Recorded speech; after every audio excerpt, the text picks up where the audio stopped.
Balikan lang po natin very quickly yung mga tinalakay natin topics kasi tayo po ay merong series ng kung ano-ano yung mga commandments na dapat ay alam natin at yun ang ating unang inaasikaso dahil gusto nating maging masunurin sa Panginoong Hesus, tagasunod ng Panginoong Hesus because we love Him. So tinalakay natin yung isang topic na becoming a true disciple of Jesus. Sinunod natin yung pag-level up and keep leveling up. Hindi tayo dapat mag-stagnate sa isang spiritual level. Keep growing. Isunod natin kagaya ng gusto mo. Ito yung ating standard benchmark para malaman natin kung ano yung pwede natin itulong sa sino man dinadala ng Panginoon. Yung opportunity binibigay sa atin. Standard natin ay kapain ng ating puso. Anong gusto mo kung ikaw nasa sapatos niya? And tinalakay natin yung collab with the boss. Cooperate tayo sa Kanya. Seek first the kingdom of God. And today, talakayin natin ang paksang maghugasan ng paa. Tingnan nyo nga po yung paa ng inyong katabi. Hindi natin makita, naka-sapatos no? So maghugasan ng paa. Narito ang isa pa sa mga commandments ng Panginoong Hesus. John 13 verse 14, "Now that I, your Lord and teacher, have washed your feet, you also should wash one another's feet." Sa Tagalog po, John 13:14, "Kung ako ngang Panginoon at guro ninyo ay naghugas ng inyong mga paa, ano daw dapat po natin gawin?" Ito po yung commandment. Go.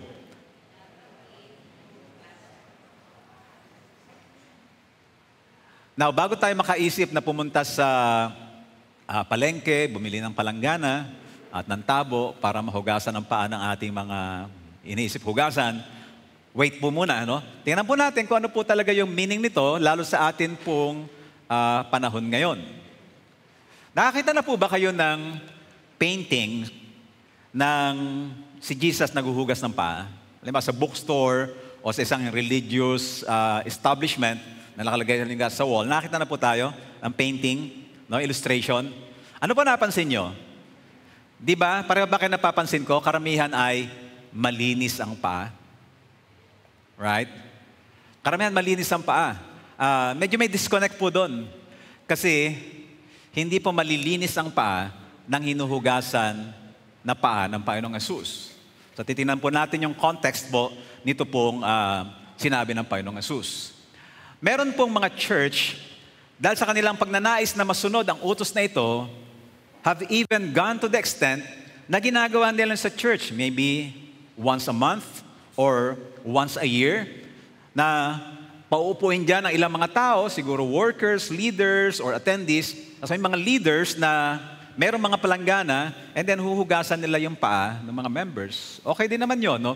Pero how I wish na naiintindihan talaga yung talagang magandang meaning sa likod noong ganito pong ginagawa nilang gesture. Even sa kasal, meron ako na-attenan na kasal, hindi ko alam kung ako yung nagkasal or isa ako sa mga ninong, merong washing of the feet.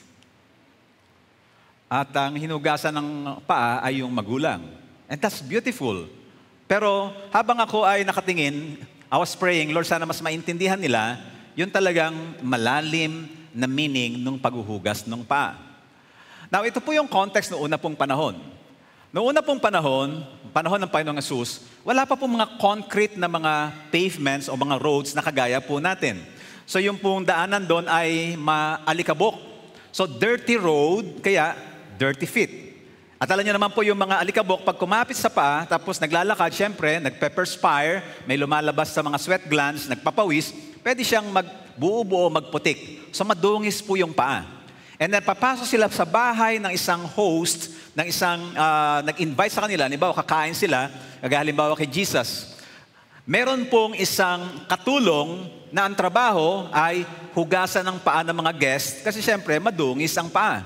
So balot o nakatali yung isang balabal o tuwalya, pagkatapos hugasan, siyempre pupunasan. Trabaho po yun ng isang alila. So si Jesus, hindi naman siya alila, pero sabi niya, I did not come to be served, but to serve. So, tinake niya yung position ng isang servant, isang alila. He stooped down, nagpakumbaba siya, and then hinugasan niya yung paa ng mga alagad. Marurungis po itong mga hinuhugasang mga paa. Trabaho ng servant, so hindi tinignan ni Jesus yung kanyang mataas na kalagayan bilang guro ng lahat ng ito, and bilang siyempre Diyos, bumaba siya. In fact, He came from heaven to earth, sabi nung kanta. At isa na naman ito sa ganung uri ng message, gaya ng song, He came from heaven to earth to show us the way. Siya naman, naghugas ng paa ng mga alagad. Marami siyang ginawa na gano'n para ipakita yung kanyang pagbababa ng kanyang sarili para maging alagad. And to show that He really was for serving us, to serve us. He did not come to be served, but to serve and to give His life as a ransom for many. Mas makaka-relate tayo kapag tininan po natin yung pong ganong senaryo. Siguro ang pinakamalapit yung sa mga foot spa. Sino rito nagpupunta sa foot spa? Di ba hinuhugasan yung paa doon? Sino sa inyo nagpa-foot spa na nagpuputik ang paa? Wala, hiya lang natin. Di ba? Ang kakahiya na, ano ba naman sir yung paa nyo? Ano ba naman yung paa nyo? Ba't puro putik? No? Pero ganun yung concept noon. Malapit-lapit na sana yung foot spa eh. Kaya pa nagpa-foot spa ako, naalala ko, yung sa Panginoong Jesus, ganito yun eh, pero hindi, marungis yung paa nun eh. Di bale, isang kuko ko naman, patay, mukhang marungi, no? Kasi maitim. So, parang ganun. Now, kung gusto natin ma-connect sa culture natin at ma-feel natin, yung na-feel ni Jesus, nung ginawa niya yon, may isang Christian author, ito ang kanyang suggestion. Ito ang kanyang suggestion. Gusto ko marinig yung suggestion ng Christian author para ma-feel natin ginawa ni Jesus? Ito po ang suggestion niya. Pumunta ka sa bahay ng kapatid mo or kapatiran. Lalo yung nakita mo na marungis ang toilet. Di ba minsan pagmasok tayong toilet, ay, ba't parang medyo marungis yata yung toilet nila. Tapos sabihin mo, Lord, gusto ko pong maghugas ng paa, pero hindi namin culture yung maghugas ng paa sa Pilipinas. Di ba, meron ba rito sa inyong culture na inimbitahan kayo sa handaan, binyag, kasal, tapos sinuhugasan mo na paa nyo? Di ba, wala. So para mas makakonect tayo, marungis yung toilet. Sabihin mo, kuya, ate, lima kapatid mo, o kaya kapatiran, brad, sis, wala namang hugasan ng paa eh. Parang minumubla ako ng Lord. O gusto ko lang ma-feel. Gusto mo, ako na maglinis ng toilet nyo. May kilala po ba kayong mga anak o kapatid na diring-dire paglinis ng toilet? Ako may kilala sa bahay namin. May kilala po ba kayo na diring-dire sa paglinis ng toilet? Na kahit utusan mo, toilet nyo naman yun eh. Kayo gumagamit yan. Doon kami gumagamit sa kabila. Kayong gumagamit yan. Ba't ninyo linisin? Nadidiri ako, daddy. Niyak, kadiri, kakasuka. Bira. Kayo nagpadungis niyan. Parang natitiis nila na mamuumuo niya, naninigas doon. Alam niyo yung parang nagka-calcify. Alam niyo yung ganon, no? At ahayaan lang nila na maging ganon o kaya madungis o naglulumot-lumot. Kasi nandidiri talaga. So, kapag halimbawa, nag-attempt ka, ginawa mo, try ko nga, ano yung equivalent ng paglilinis ng paa, maglinis akong toilet. Sabihin mo, trabaho po yan ng katulong eh. Ba't ko naman gagawin? Exactly! Trabaho ng katulong yung maghugas ng paa ng mga tao na guest sa isang bahay. Are you following? So kung gusto natin maranasan yung damdamin ni Jesus by doing that, yun po mismo yun. Well, yun isa sa mga suggestions sa isang Christian author, kung gusto natin ma-feel ang ibig sabihin na maghugas ng paa. Kasi yung mga gesture, mga exercise na ginagawa sa mga churches, nakakapag-accomplish na ng something and that's good. Pero kung gusto maintindihan talaga, yung nararamdaman ni Jesus, then do it real. So yun na isa sa mga pwede. Yun na sa public CR. Pagpasok mo, sino rito nakapasok ng public CR, pagpasok mo, hindi flash nung, kung sino man gumamit, yung pinasok mong unit, yung lugar, right? So pwede mong gawin yon. Nakita mo may mga parang maintenance people na nandoon, no? Nandun lang siya. Trabaho naman nila, ganun eh. Well, kung ikaw naman ay ina-impress lang naman sa'yo, hindi mo naman to obligasyon. If you feel like, how about i-apply ko kaya ngayon ito? Tapos i-flash ko, buhusan ko ng halimbawa, di buhus halimbawa, at naisip mo na nakikita ka ng Lord. So, trabaho ito ng mga servants, ng mga crew, ng janitor, ng maintenance. Pero try kong gawin yung trabaho ng maintenance at gagawin ko. Naku, presidente pa naman ako ng company. Manager pa naman ako ng organization namin. Gagawin ko ito. gusto mong ma-feel kung ano yung ginagawa ni Jesus. So pwede mo siyang itry ng ganon. Buhusan mo. And by the way, ginawa ko yung one time dito sa may Ayala 1, saka dito sa SM, no? Tapos kuha ko ng tissue, pinunasan ko yung ano. Di ba maraming mga tao, after gumamit ng toilet bowl, ang daming mga basa-basa doon sa brim, no, sa pinaka-rim, sa ibabaw. Nalala ko, may mga mag-asawa, pinagtatalunan niya, no, nagagalit yung misis sa mister. Bakit ba ikaw tuwing iihi? Basang-basa yung ano, kaya pag uupo ako, hindi siya comfortable. So, mahirap yon sa mga hindi na nasanay. Pero kung gusto mo talaga na to wash each other's feet, ito ang isang concrete, real application. Hindi ako sanay nagpupunas ng ganito Hindi ako pinalaki ng ganito Pero nagagalit ang misis ko. Sige na nga, pagka-ihi ko, pupunasan ko na yung gilid-gilid. O pagka-flash, magkabuhos, no? Minsan maganto, may tilamsik, pupunasan ko. I know, yung iba nadidiri. Pero yun na nga yun Di ba nakakadiri na hugasan yung paa ni John, ni James, ni Peter, ni Andrew, ni Philip? Pinakita ni Jesus, dapat din yung hugasan ang mga paa ng isa't isa. Ano yung equivalent dito sa ating panahon? So nilapitan ni Jesus, sabi sa John 13:6-9, basahin nga po natin. Paglapit ni Jesus kay Simon Pedro, sinabi nito sa kanya, Panginoon, huhugasan niyo ba ang aking mga paa? Naasiwa siya, siguro inusod niya yung kanyang paa. Teka, huhugasan niyo ba pa ako? Parang awkward yata, hindi po yata bagay. Panginoon namin kayo Sumagot si Jesus, hindi mo na unawaan ngayon ang ginagawa ko. Ngunit maunawaan mo rin pagkatapos. Nafi-feel po natin yung usapan nila? Verse 8, muli nagsalita si Pedro, no. Hinding-hindi ninyo hugasan ang aking pangapaa. Please lang, Lord. No. Hindi bagay sa inyo, hindi ako karapat-dapat, huwag niyong hugasan ang aking mga paa. Ngunit sinabi ni Jesus, basahin nga po natin, kung hindi kita huhugasan, wala kang kaugnayan sa akin. Gusto ni Jesus madaman niya yung physiology. Sino naniniwala rito? May mga bagay para maintindihan mo mentally and emotionally, kailangan mo siyang maranasan physically. Sino naniniwala? Yeah? Physiology affects psychology. Sino naniniwala na naintindihan mo yung danger, yung risk, yung worry ng isang manganganak nung manganak ka na rin, nung manganganak ka. Right? Pero yung mga dalaga, hirap manganak, nakakatawa, napapanood ko yon. Well, limited pa yung understanding mo, kapatid. Not until manganak ka din. Right? Yung worry na isang taong ino-opera sa leeg, hindi mo mararanasan hanggat hindi ka pa rin ino-operahan sa leeg. Now, maraming mga bagay pong gano'n. Di maranasan yung hirap ng planchadora hanggat di ka namamalansya at napaso ka at napasma ka. Dito gusto ni Jesus na maintindihan ni Peter through the physiology kung ano yung meaning talaga ng serving one another. Kung ano yung pagpapababa through the physiology na hahawakan niya yung paa ni Peter at huhugasan.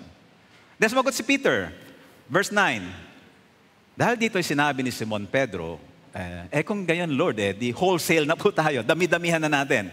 Hindi lamang ang mga paa ko, kundi pati na rin ang aking mga kamay at ulo. Wala na rito sa ating slide, pero sabi ni Jesus, nakapaligo na, yung paa na lang ang narurungisan. So malinis na yung katawan, yung paa na lang. So parang tayo po, kung lalagyan natin ng spiritual analogy or spiritual equivalent, tayo po ay nilinisan ng dugo ng Panginoon, pero sa ating araw-araw na paglakad, narurungisan tayo here and there. So kailangan din natin ng washing of the feet, so to speak. Isa sa message ng washing of the feet ay mutual humility. Kasi may mga times na tayo, parang yung pride natin ang umiiral, ayaw natin tanggapin yung service, yung pagmi-minister sa atin ng isang tao. Yung pagsaserve sa atin ng isang tao. Ito naranasan ko very clearly sa ilang mga events, di ba? Ang mga pastors, may mga events na nagbibigay minsan yung mga tao ng very generously, no? May abot sa'yo ng 15,000, 20,000, 10,000, etc., etc. May mga dedication service po, halimbawa child dedication. Hanggat maaari ayoko pong tumanggap kasi alam na alam mo yung tao baka ipang sasaing na lang nila yun ng bigas. Hindi mo hinuhusgahan. Pero alam mo, kailangan nila. Several times naranasan ko may mag-aabot sa envelope. Minsan di pa nga naka-envelope, lukot-lukot pa. Minsan 200, 300. Siguro kung ikaw ay hindi Kristiyano, may insulto ka, ano ba naman ito? Parang ganun tipo. Pero ang nararamdaman ko ay, bet ko pa kukuhanin to? Pambigas na nila ito. Pambigas na nila ito. So nung una, tinatanggihan, hindi po, dagdag nyo na lang po yan sa panggastos po ninyo. Until one time, isa sa ating staff ang nagsabi, pero pastor, sabi nga ni Pastor Ed at ni Pastor Gami, pag tinatanggihan po natin, parang ministry rin nila sa yun yung binibigay nila sa atin, pinutulan mo sila ng chance na ma-bless din. Are you following? Kasi di ba, give and it shall come back to you. Gustong mag-give ng tao, gusto niyang tumulong, mag-bless, sa abot ng kaya niya. Yun ang the best niya. Baka lahat na nga yun Baka 100% na yun. Well, 200 pesos ay sa mayayaman, baka 0.1% lang. Pero sa mahihirap, yung 200 pesos, baka 100% niya na yun. At gusto niya mag-bless. So parang pinuputulan niyo siya ng chance na i-bless din ng Lord. Maganda po, pastor, tinatanggap niyo po yung ganun. So since then, may wisdom nga yun. Huwag nating putulan ng chance yung mga tao na may position ng sarili pang bless. So since then, tinatanggap ko ng masaya at salamat kapatid. At talagang really happy. Hindi yung tinanggap mo, ano ba naman ito? O kaya, ganyan mo na lang. Kundi Lord, salamat po, i-bless niyo po itong taon to. So lang, kung pwede nga lang, hindi ko na lang po tanggapin. May mga times kailangan natin tanggapin ang ministration ng mga tao. Ano man yung mga ministrations na yon na ginagawa nila sa atin. Minsan yung pagluluto, merong inihanda sa'yo, maybe we can appreciate yung pagluluto and receive at i-appreciate salamat sa iyong inihanda. Yung iba sa atin, halimbawa, may chance na mag-visitation. Hindi lahat ng visitation mo ay mayayaman ang mabibisita mo. May mabibisit ka na hindi mayayaman. And magsiserve siya. Siyempre, magkaiba ang ambience ng bahay. Pero nagbibigay siya ng service sa'yo. At a lot of times, yun yung todo na para sa kanila. Merong mga ways, matalinong ways para i-accommodate yon dahil pwede mo i-consider na nagtatry siyang maghugas ng iyong paa. Pwede mo siyang tingnan sa ganong angulo. Nalala ko po yung during our young people days, may nabasa ako isang devotional. Meron daw po isang pastor, malaking organization, dumalaw siya sa pinaka-head pastor ng organization nila, parang bishop. So galing siyang province, pumunta doon, tapos kain sila. Gabi na, umulan, sabi niya, Pastor, dito ka nalang matulog sa bahay. So nag-offer yung pinaka-head ng tutulugan. Tapos, yung sapatos mo dito nalagay. Nung makita ngayon ng pinaka-bishop, ang dungis ng sapatos na yung putik, siguro galing sa province. So natulog siya, kinabukasan, paglabas noong pastor na naging guest, nagulat siya, ang linis na ng sapatos niya. At hindi lang malinis sa putik, ang kintab. Nagbigay ng time yung bishop para issue siya yung kanyang sapatos. Actually, nakita ko nga minsan may isang kabataan, dumating sa bahay, yung sapatos parang hindi maganda. Naalala ko ngayon, issue siya ko nga kinabukasan. Nakalimutan ko lang, hindi ko nagawa hindi ko lang nagawa. Naalala ko yun But we get this opportunity para in small ways, to wash each other's feet. Hindi na po tayo lalayo. Halimbawa, ikaw ay anak. Pwede ka halimbawa maghugas ng plato. O di kaya, sabihin mo na, wag na po kayo maghugas ng plato, nay, ate, ako maghugas ng plato. Meron kasi nandidiri May kilala po ba kayong mga anak nandidiri doon sa sponge, saka doon sa bone? Meron po yan, Dami ko mo nakitang kabataan ganon. Parang i-overcome yon. Parang gusto mong ma-feel yung ginawa ni Jesus, watch each other's feet. Ito yung aking way para ipakita yung wash each other's feet kay nanay, kay ate. Ako na lang maghuhugas yan mamaya. Pahinga na po kayo. O ako na maglalaban ng damit, sabihin mo sa iyong misis. O ako na maglilinis ng kotse, sabihin mo halimbawa sa tatay mo. O ako na maglilinis ng bahay. So pwede pa yun sa loob ng bahay. Now, how do we apply that sa atin pong trabaho? Pwede rin siguro sa ating trabaho, nagulat halimbawa yung tauhan mo, pinagluto mo. Nagluto mo halimbawa ng menudo, etc. Tapos sinerban mo, o kain ka muna. Ikaw yung naging servant. How would that person feel? Hindi natin kailangan ito gawin araw-araw mga kapatid. Don't get me wrong. pag nafe-feel natin na may opportunity, meron time. Just be sensitive, no? Magawa mo yan ng mga 1 beses sa taon, 2 beses, 3, 4, 5, 10, 11, whatever, no? Basta sensitive tayo. It's for the benefit of the person, and later on makita natin, it's also for our benefit. Another message of this is, nung paghuhugas ng paa ng bawat isa, is to serve each other. So hindi lang ikaw ang hugasan ng paa, hugasan mo rin yung paa niya. So naglilingkod tayo sa isa't isa. Actually, ginagawa po yan ng marami nating mga ministers. Because to serve, ang essence ng ministry. Ministry, ang root word ay diakonos. Diakonos means to minister, to serve. Marami tayong mga diakonos. Lahat mo na mga nagmi-minister sa atin ay mga diakonos, mga deacons, deaconesses. They are ministers. At yung mga nag-serve sa atin sa music, sa ushering, Sunday school, sa education, sa visitation, sa prayer, ano man yung ministry mo, kapatid. Hindi ko man na-mention, presider, whatever. Dagdagan lang po natin, no? Dagdagan lang natin yung alam natin to, ano pala yon? Washing each other's feet. So next time around, na ginawa mo yung iyong ministration, isipin mo yung imagery ng washing each other's feet. Kumakanta ka dyan, binivisualize mo, I'm washing the feet ng mga congregation. Nag-a-usher ka, dinadala mo halimbawa yung nasa maayos na upuan, imagine mo, I'm washing the feet of this brother and this sister. Nagtuturo ka sa mga bata, no? Tiyatsaga ka talaga maganda ng lesson, imagine mo, I'm washing the feet of these children. Anything na ginagawa natin bilang paglilingkod in the name of Jesus is also equivalent to washing each other's feet. Do you follow? Do you agree? So mas maganda yun, dagdag po natin, dagdag na fuel yon habang ginagawa natin ng ministry. So we serve through our spiritual gifts, our talents, our skills. Ano skill mo? Carpentry po. Pwede mong gamitin yan to serve each other's feet. Ano pang talent skill mo? Counseling po, music, teaching, leadership. By the way, ang leadership, no? Nagmumukhang sila yung mga bossing, pero alam niyo ba mahirap maging leader?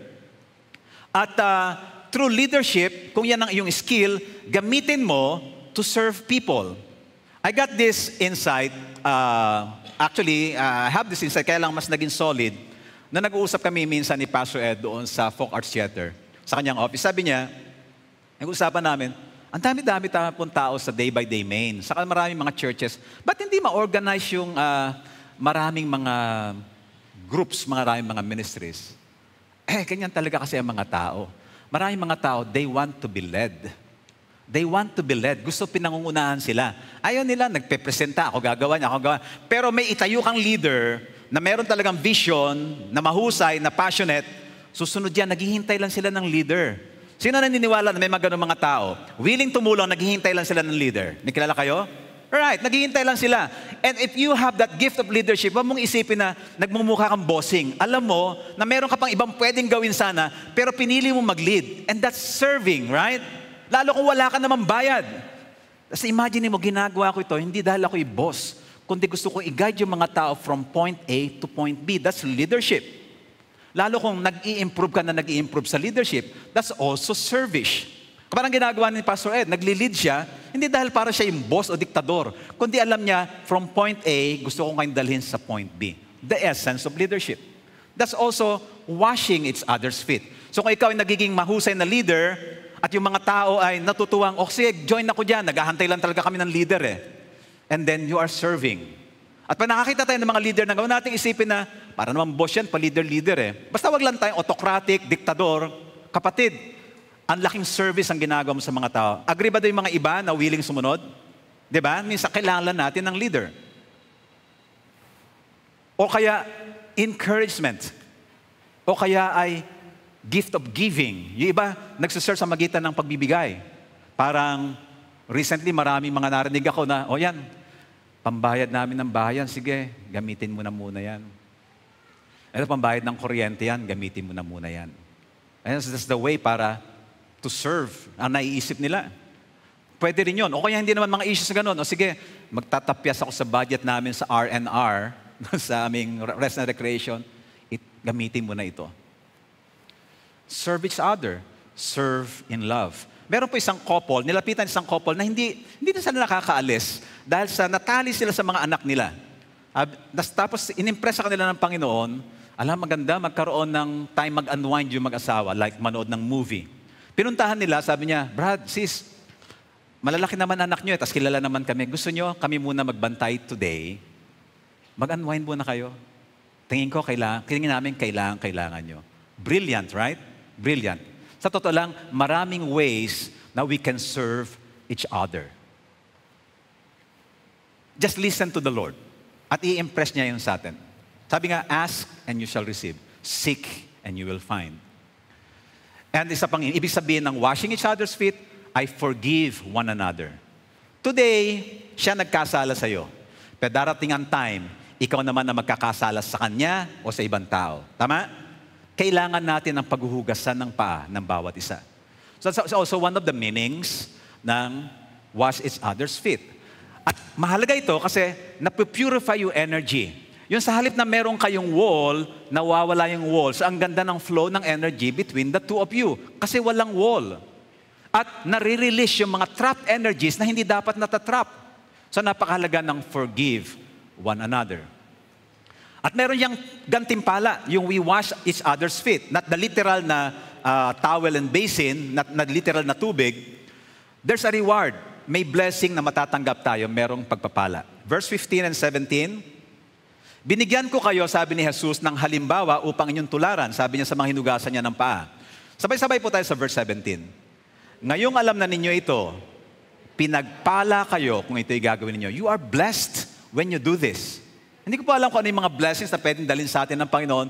But one thing I know, kapag may ginawa tayo isang bagay, bumabalik sa atin ng siksik, liglig, umaapaw. Right? Bumabalik po sa atin. Hindi po yan sayang. That's the economics ng spirit world.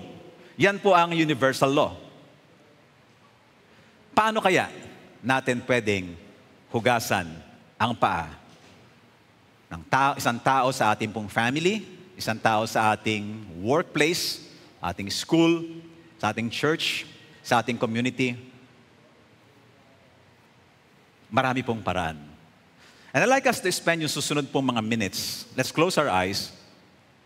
Tapos hilingin natin sa Panginoon na, Lord, impress niyo po sa akin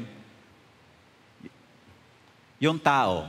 At yung unang tao na dumating sa aking isip, consider ko po yun yung ini-impress niyo sa akin, na pwede kong hugasan ng paa. So pwedeng ini-impress sa'yo ng Lord na sa loob ng family mo, pwede na sa loob ng workplace, sa loob ng business, sa mga kamag-anakan, sa church, sa community.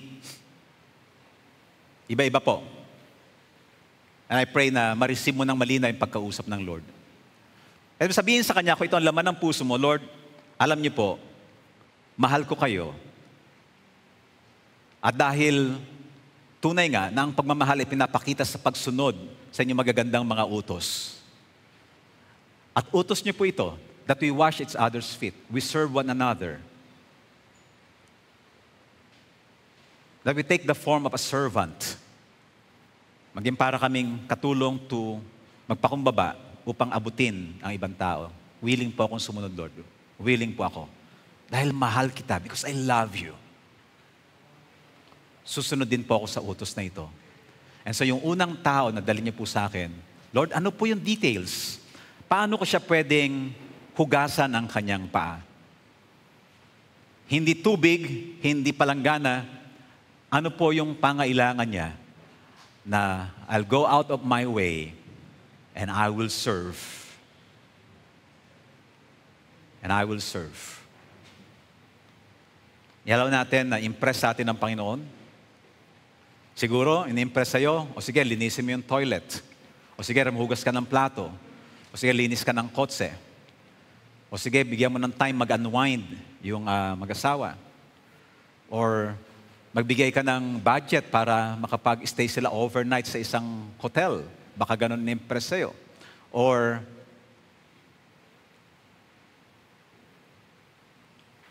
kung ano man yung favor na nakikita mo na pwedeng itulong mo sa kanila. Nadalhin natin sa Panginoon sa panalangin. Bigyan mo sa Lord, Lord, kinoconsider ko ito yung tao binibigyan niyo po ngayon at ito yung pwedeng gawin, kaya kong gawin, willing akong gawin, lalagyan po ng time, dinayaan niyo, Lord, maging powerful ang impact dito po sa tao na ito, na makita niya po yung pag-ibig niyo na dumadaloy dito yung kabutihan po ninyo. Makatulong ito para ma-uplift ang kalagayan niya.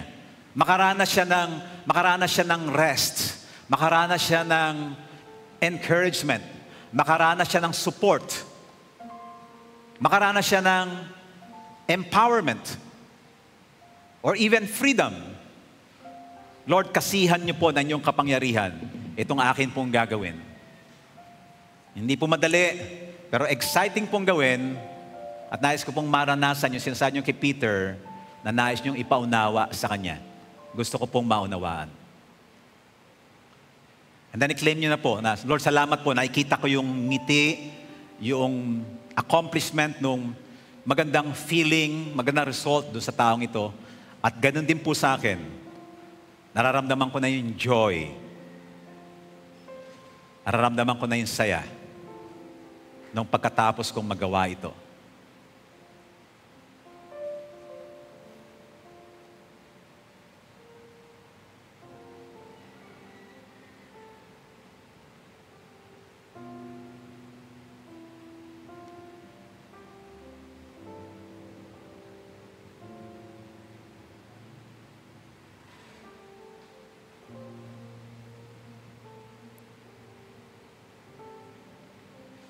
Aming Diyos, marami pong salamat sa mga kapatiran namin na very much willing na ipakita ang kanilang pagmamahal sa inyo sa pag-unawa at pagsunod sa inyong magagandang utos. Salamat po, O Diyos, itong mga utos na ito ay meron ding may blessing, mutual blessings. Blessings sa mga beneficiary ng aming pagsunod, mga taong beneficiaries, at blessing din sa amin na sumusunod. Salamat po sa mga pagpapalang ito. Salamat o Diyos sa inyo inimpress na mga tao sa aming mga kapatiran. Sa mga iba na hindi pa malinaw kung sino yung tao na pwede, o pamilya, na pwede nilang paglapatan ng application ng wash each other's feet. Salamat po, Panginoon, in the coming hours or in the coming days, may mga i-impress kayo, Panginoon, na tao and opportunity para magawa po ito. Salamat po, O Diyos. Alam po namin meron kayong nais i-accomplish dito na kami po, Panginoon, ay naglilingkod sa bawat isa. Salamat sa mga workers namin sa church. Lalo na po, Panginoon, ng mga volunteer workers na nag-minister, nagbibigay ng kanilang mga time, ng kanilang energy, ng kanilang effort, ng pagod, even ng kanilang resources. Lord, salamat that through this, they are washing the feet of many people in their ministry or in the congregation. Continue to empower them, Father. And by this prayer, Father, we release blessings, more blessings upon each and every one of them. At sa amin po, Panginoon, na may mga ministry na ginagawa hindi lang dito sa church, kundi sa amin pong bahay, paaralan, trabaho, alam niyo po, Panginoon, itong amin pong ginagawa ito, we consider this as also washing each other's feet.